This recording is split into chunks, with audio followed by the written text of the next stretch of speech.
Shalom and welcome to a special travel edition of Taste of Torah. This week our taste is the same as it is for every travel edition of Taste of Torah, and that is delicious gas station coffee.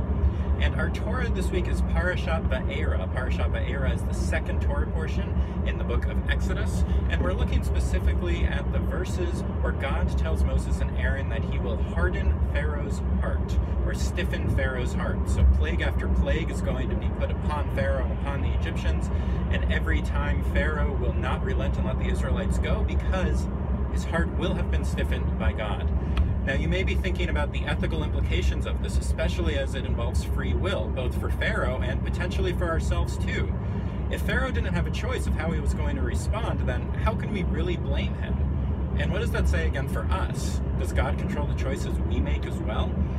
So it's not as clear-cut as it seems here. The rabbis really offer some interesting interpretations for how to understand these verses about God saying he will harden Pharaoh's heart. To find out what those interpretations are, and also, and I think even more importantly, to consider how we should respond when we encounter a ruler like Pharaoh with a heart that has been hardened or appears hardened.